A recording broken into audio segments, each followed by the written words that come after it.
Hello, ಎಲ್ರಿಗೂ ನಮಸ್ಕಾರ. Welcome back to my YouTube channel. ಇವತ್ತಿನ ನನ್ನ ಈ ವಿಡಿಯೋದಲ್ಲಿ ಕೇದಾರ್ನಾಥ್ ಟ್ರಿಪ್ ಬಗ್ಗೆ ಒಂದು ಸ್ಮಾಲ್ ಕ್ಲಿಪ್ನ ಶೇರ್ ಮಾಡ್ತಾ ಇದ್ದೀನಿ. ಈ ದೇವಸ್ಥಾನದ ಬಗ್ಗೆ ನನಗೆಷ್ಟು ಇನ್ಫಾರ್ಮೇಷನ್ ಗೊತ್ತೋ ಅಷ್ಟನ್ನು ನಾನು ನಿಮ್ಮೆಲ್ಲರ ಜೊತೆ ಶೇರ್ ಮಾಡ್ಕೊಳ್ತಾ ಇದ್ದೀನಿ. ಕೇದಾರ್ನಾಥ ದೇವಸ್ಥಾನ 12 ಜ್ಯೋತಿರ್ಲಿಂಗಗಳಲ್ಲಿ ಒಂದು. ಹಾಗೆ ಇದು ಎಲ್ಲ ದೇವಸ್ಥಾನಗಳಿಗಿಂತ ಅತಿ ಎತ್ತರದಲ್ಲಿದೆ. ಈ ಸ್ಥಳಕ್ಕೆ ಬರಬೇಕು ಅಂದರೆ ಡೈರೆಕ್ಟ್ ಟ್ರಾನ್ಸ್ಪೋರ್ಟ್ ಯಾವುದೂ ಇಲ್ಲ. ಗೌರಿಕುಂಡದವರೆಗೆ ನಾವು ಓನ್ ವೆಹಿಕಲ್ಸ್ ಇಲ್ಲಾಂದರೆ ಯಾವುದಾದ್ರು ಪಬ್ಲಿಕ್ ಟ್ರಾನ್ಸ್ಪೋರ್ಟಲ್ಲಿ ಬರ್ಬೋದು. ಬಟ್ ಅಲ್ಲಿಂದ ಟ್ರೆಕ್ಕಿಂಗ್ ಮಾಡಿಕೊಂಡೇ ಬರಬೇಕಾಗತ್ತೆ.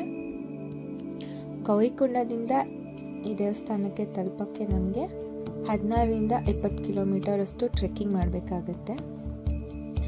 ಈ ಟ್ರೆಕ್ಕಿಂಗ್ ಮಾರ್ಗ ತುಂಬ ಕಷ್ಟ ಇರೋದ್ರಿಂದ ಎಷ್ಟೊಂದು ಜನಕ್ಕೆ ಹತ್ತಕ್ಕೆ ಆಗಲ್ಲ. ಅಂಥವ್ರಿಗೆ ಅಂತಲೇ ಇಲ್ಲಿ ಸ್ಪೆಷಲಾಗಿ ಬೇರೆ ಬೇರೆ ಥರ ವ್ಯವಸ್ಥೆನೂ ಇದೆ. ಬಟ್ ಅದಕ್ಕೆ ಚಾರ್ಜಸ್ ಆಗುತ್ತೆ. ಹಾಗೆ ಇಲ್ಲಿ ಉಳ್ಕೊಳ್ಳೋಕ್ಕೂ ಸಹ ವ್ಯವಸ್ಥೆ ಇದೆ. ನಾವು ಆ ಬೆಟ್ಟನ ಹತ್ಕೊಂಡು ಬರೋ ಮಾರ್ಗ ತುಂಬ ಕಷ್ಟ ಇರುತ್ತೆ ಹತ್ತೋದಕ್ಕೆ. ಹಾಗೆ ಇಲ್ಲಿನ ವೆದರ್ ಕೂಡ ತುಂಬ ಡಿಫ್ರೆನ್ಸ್ ಇರೋದ್ರಿಂದ ನಮಗೆ ಬ್ರೀತ್ ಮಾಡೋಕ್ಕೂ ಸಮ್ಟೈಮ್ಸ್ ಪ್ರಾಬ್ಲಮ್ ಆಗುತ್ತೆ. ಬಟ್ ಇಲ್ಲಿ ಎಲ್ಲ ಥರನೂ ಫೆಸಿಲಿಟಿ ಇರೋದ್ರಿಂದ ಅದೆಲ್ಲ ಏನೂ ದೊಡ್ಡ ವಿಷಯ ಅಂತ ಏನು ಅನಿಸಲ್ಲ. ಆರಾಮಾಗಿ ಬರ್ಬೋದು.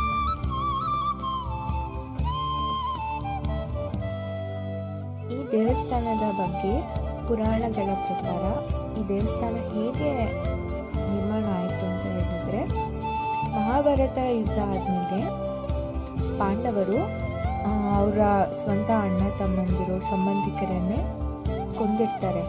ಅದರ ಪ್ರಾಯಶ್ಚಿತ ಮಾಡ್ಕೋಬೇಕು ಅಂತ ಶಿವನ ಹತ್ರ ಹುಡ್ಕೊಂಡು ಬರ್ತಾರೆ.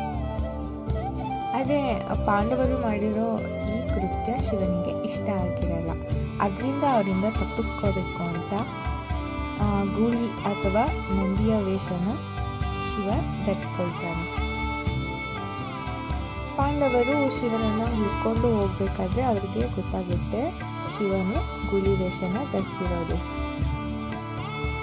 ಈ ವಿಷಯನ ಭೀಮ ಕಂಡು ಹಿಡಿದು ಗೂಳಿನ ಗುಚ್ಚಿಸಿ ಅದನ್ನು ಹಿಡ್ಕೊಳ್ಳೋಕ್ಕೆ ಅಂತ ಹೋಗ್ತಾನೆ. ಶಿವ ತಪ್ಪಿಸ್ಕೊಂಡು ಕೇದಾರ್ನಾಥ್ ಕಡೆ ಬರ್ತಾನೆ ಹಿಮಾಲಯದಿಂದ. ಈಗ ಬಂದಾಗ ಅವರು ಹುಡುಕುವಾಗ ಗೂಳಿ ಕಾಣಿಸ್ಕೊಳ್ಳುತ್ತೆ. ಅದನ್ನು ಹಿಡ್ಕೊಳ್ಳೋಕ್ಕೆ ಅಂತ ಅವನು ಬಾಲ ಹಿಡ್ಕೊಂಡು ಎಳೆಯೋಕ್ಕೆ ಸ್ಟಾರ್ಟ್ ಮಾಡ್ತಾನೆ. ಅಷ್ಟರಲ್ಲಿ ಶಿವ ಭೂಮಿ ಒಳಗಡೆ ನುಸುಳಿಕೊಂಡು ಹೋಗ್ತಾ ಇರ್ತಾರೆ.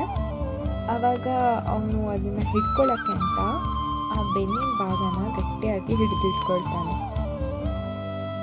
ಅದರಿಂದ ಇಲ್ಲಿನ ಲಿಂಗ ತ್ರಿಕೋನಾಕಾರದಲ್ಲಿ ಇರುತ್ತೆ.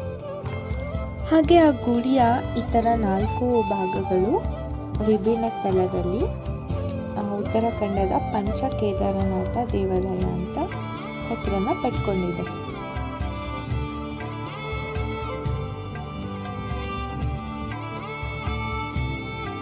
ಹಾಗೆ ಕೇದಾರನಾಥ ದೇವಾಲಯವನ್ನು ಶ್ರೀ ಶಂಕರಾಚಾರ್ಯರು 8ನೇ ಶತಮಾನದಲ್ಲಿ ಜೀರ್ಣೋದ್ಧಾರಣ ಮಾಡ್ತಾರೆ.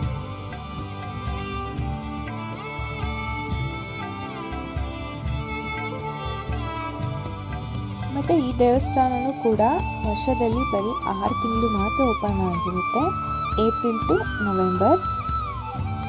ಇನ್ನು ಬಾಕಿ 6 ತಿಂಗಳು ಕ್ಲೋಸ್ ಇರುತ್ತೆ.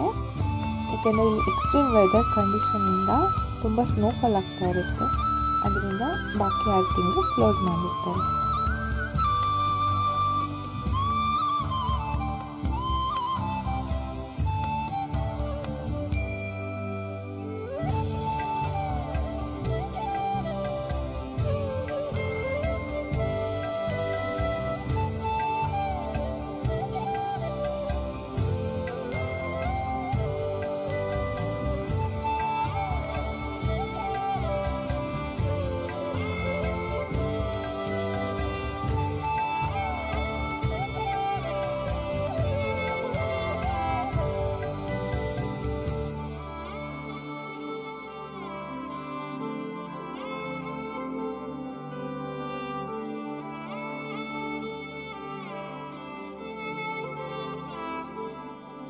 ಹಾಗೆ ನೀವು ಇಲ್ಲಿ ಬಂದರೆ ಪವರ್ಫುಲ್ ಟೆಂಪಲ್ ಜೊತೆಗೆ ಈ ಬ್ಯೂಟಿಫುಲ್ ವೆದರ್ನು ನೀವು ಎಂಜಾಯ್ ಮಾಡ್ಬೋದು. ಲೈಫ್ ಟೈಮಲ್ಲಿ ಒಂದ್ಸಲ ಆದರೂ ಈ ಪ್ಲೇಸ್ಗೆ ವಿಸಿಟ್ ಮಾಡಲೇಬೇಕು, ಅಷ್ಟು ಬ್ಯೂಟಿಫುಲ್ ಆಗಿದೆ.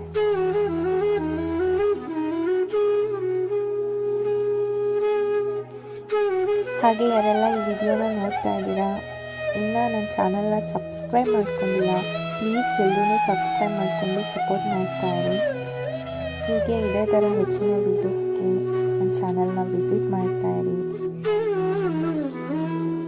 ಈ ವಿಡಿಯೋನ ನಿಮ್ಮ ಫ್ರೆಂಡ್ಸ್ ಮತ್ತು ಫ್ಯಾಮಿಲಿ ಜೊತೆನೂ ಶೇರ್ ಮಾಡಿ.